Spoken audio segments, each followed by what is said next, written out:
மாணவர்களுக்கு இனிய மாலை வணக்கம். நம்ம என்எம்எம்எஸ் தொடர்பாக இப்போ ஒரு கணக்கு பார்க்கலாம். இங்கே பாருங்கள், இந்த 96ன்னு போட்டிருக்கிற இந்த கணக்கு பாருங்கள். 15 × 16 × 17 பவரில் 0 கொடுத்துருக்குறாங்க. இந்த கணக்கை நம்ம சால்வ் பண்ணுறதுக்கு முன்னாடி அடுக்கு விதிகள்னு சில ரூல்ஸ் இருக்குது. அடுக்கு விதிகள் அப்படின்னு சொல்லிட்டு சில ரூல்ஸ் இருக்குது. அந்த ரூல்ஸ் என்னென்ன அப்படின்னு சொல்லிட்டு நம்ம கொஞ்சம் பார்த்துட்டு அதுக்கப்புறம் இந்த கணக்கை போட்டுடலாம். இது பார்க்குறதுக்கு கஷ்டம் மாதிரி இருந்தாலும் ரொம்ப ரொம்ப ஈஸியான ஒரு கணக்கு. சரியா? இங்கே பாருங்கள், நீங்கள் இதெல்லாம் பெருக்கிக்கிட்டு இருந்தாக்கா விடை பாருங்கள் எல்லாமே சின்ன நம்பராக இருக்குது.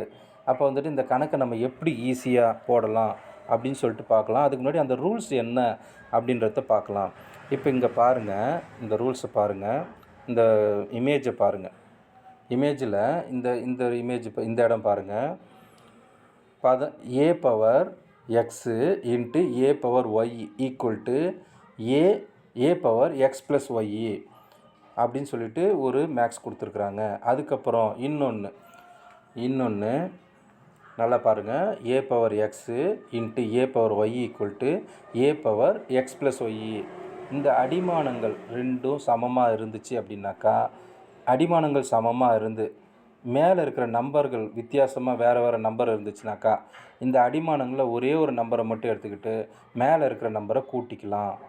அதாவது அடுக்கு விதிகள், அடுக்கு கணக்குகள் வரும்பொழுது அந்த அடுக்கு கணக்குகள் இந்த மாதிரி இருந்துச்சுன்னா, அதாவது a power x into a power y அதாவது இருந்துச்சு அப்படின்னாக்கா, காமனாக இருக்கிற அந்த ஏவை எடுத்துக்கிட்டு அதுக்கு மேலே இருக்கிற பவரை அப்படியே கூட்டிக்கலாம் அப்படின்னு சொல்லிட்டு ஒரு ரூல்ஸ் போட்டிருக்காங்க.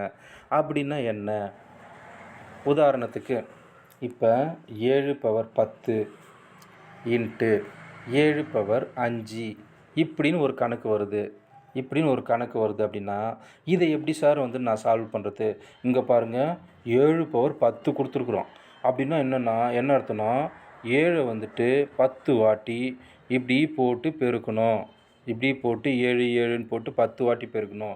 இங்கேயும் 7 பவர் 5 கொடுத்துருக்குறோம். அப்படின்னா 7 இந்த 7 5 வாட்டி இப்படி 7 பெருக்கி அதுக்கப்புறம் வர்ற நம்பர் ரெண்டுத்தையும் பெருக்கணும் அப்படின்னு சொல்லிட்டு இந்த கணக்கு கொடுத்துருக்குறாங்க.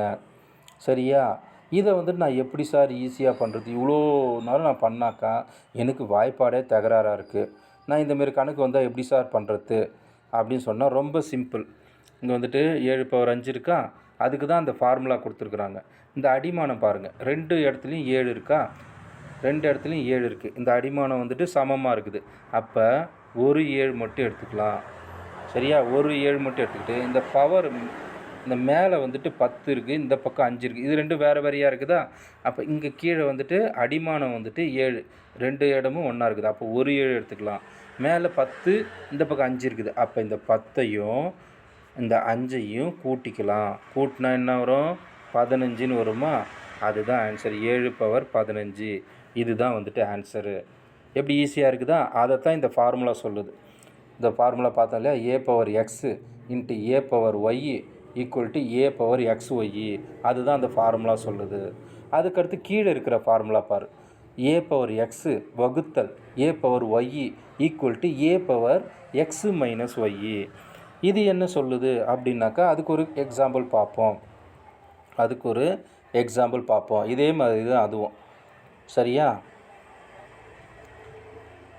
இப்போ 7 பவர் 10 வகுத்தல் 7 பவர் 5 இப்படி ஒரு கணக்கு வருதுனாக்கா அதை எப்படிங்க நான் பண்ணுறது? இங்கே பாருங்கள், அடிமானம் 7, இங்கேயும் 7, இங்கேயும் 7.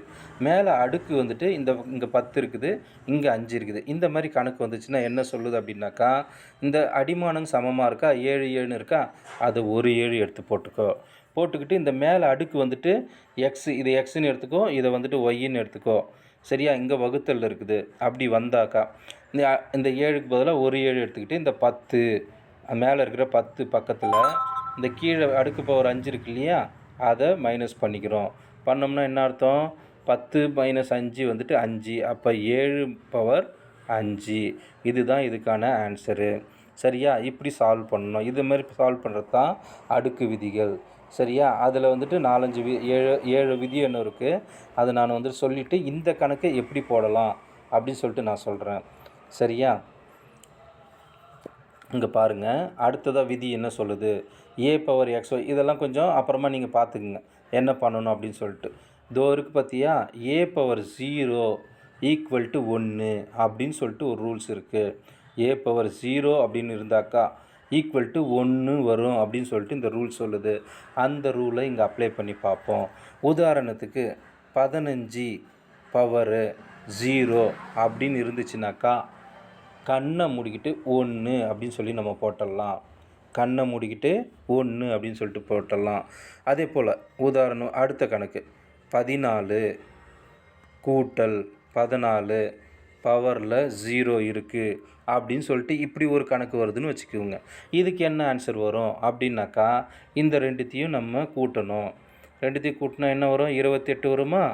28 ப்ராக்கெட்டு பவர் மேலே இருக்கா, மேலே இருந்தால் அப்போ இந்த ரூல்ஸ் பிரகாரம் எந்த ஒரு நம்பரும் ஒரு நம்பருக்கு மேலே 0ன்னு கொடுத்துருந்தா 1ன்னு ஆன்சரு, 1ன்னு ஆன்சரு. அப்போ 14 கூட்டல் 14 பவர் 0ன்னு இருக்குது.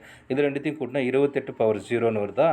அப்போ இந்த மாதிரி ஒரு நம்பருக்கு வந்து இந்த மாதிரி 0 மேலே வந்துச்சுன்னா 1ன்னு ஆன்சரு. சரியா? அப்போ இதே போல் தான் எத்தனை கணக்கு உள்ளே வந்துட்டு ஒரு நம்பரை கொடுத்து அதுக்கு மேலே 0ன்னு வந்துட்டு வந்துடுச்சு அப்படின்னாக்கா அதனுடைய ஆன்சர் வந்துட்டு 1 தான். உதாரணத்துக்கு அடுத்து இன்னொரு கணக்கு கூட வந்துட்டு போடுறேன். எப்படி, 1 × 6 1 × 6 பவர் 0 அப்படின்னு கொடுத்துருந்தாக்கா இது ரெண்டுத்தையும் பெருக்கணும். பெருக்கினா என்ன வரும், 6ன்னு வரும். அப்போ 6 பவர் 0 ஈக்குவல் டு 1. சரியா? புரியுதா? அதுக்கப்புறம் இன்னொரு கணக்கு இப்போ 6 வகுத்தல் 3 பவரில் சரி அதே போதும்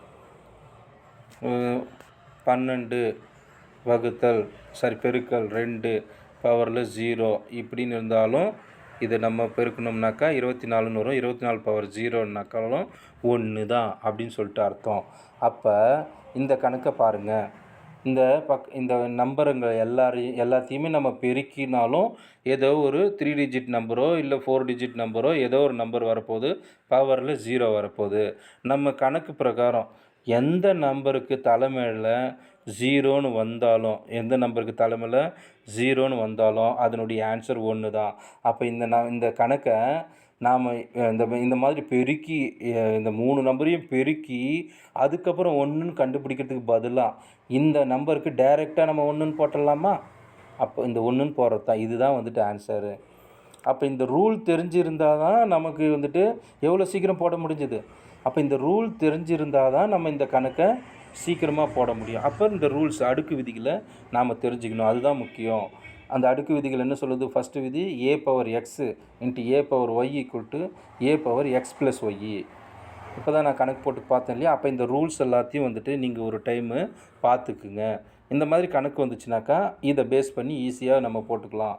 இந்த மாதிரி எத்தனை நம்பர் கொடுத்தாலும் 1 கூட்டல் 2 ப்ளஸ்ஸு 1 0 இந்த மாதிரி எத்தனை நம்பர் கொடுத்தா இருந்தாலும் அதுக்கு பக்கத்தில் 0ன்னு ஒரு நம்பர் வந்துருச்சுன்னா அதனுடைய ஆன்சர் கண்ணை மூடின்னு 1 தான். 1 டிக் பண்ணிவிட்டு போயிட்டே இருக்கலாம். சரியா? அப்போ இந்தமாரி கணக்குகள் வந்துட்டு பாருங்கள். இதுக்கெல்லாம் 1 நிமிஷமாக தேவைப்பட போகுது கிடையாது, 10 செகண்ட் கூட நமக்கு தேவைப்படாது. இந்த மாதிரியான கணக்குகளெல்லாம் நம்ம தேடி பிடிச்சி சீக்கிரமாக வந்துட்டு அதுக்கு ஆன்சர் கண்டுபிடிச்சி நம்ம அடுத்த கணக்குக்கு போயிடணும். ஏதாவது ஒரு கஷ்டமான கணக்கு இருக்குதுனாக்கா அதை தான் நம்ம அதை போட்டு ரொம்ப குழப்பிக்கூடாது. இந்த மாதிரி ஈஸியான கணக்குகள்லாம் ஃபஸ்ட் நம்ம தேடி கண்டுபிடிச்சி போட்டுடணும். இதுக்கெல்லாம் வந்துட்டு நம்ம போடவே தேவையில்லை. இந்த அடுக்கு 0 இருக்கா அப்போ வந்துட்டு நம்ம 1ன்னு ஆன்சர் எடுத்துக்கலாம். சில நேரங்களில் வேறு மாதிரி மாற்றி கேட்பாங்க. எப்படின்னாக்கா உதாரணத்துக்கு இதே கணக்கையே கூட எடுத்துக்குவோம். இந்த கணக்கு சரி இல்லை, நான் இன்னொரு கணக்கு போகிறேன். 1 + 2 × 3 சரியா பவர் 0 கூட்டல் 55 இப்படி இந்த கணக்குக்கு என்ன ஆன்சர் அப்படின்னு சொல்லிட்டு ஒரு கணக்கு கேட்டிருக்கிறாங்கன்னு வச்சுக்கோங்க.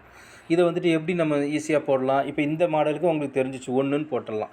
இந்த மாடலுக்கு எப்படி போடுவேன்? இதில் வந்துட்டு போர்ட் மாஸ் ரூல் அப்ளை பண்ணி எப்படி நம்ம போட்டாலும் ஏதோ ஒரு நம்பர் வரத்தான் போகுது.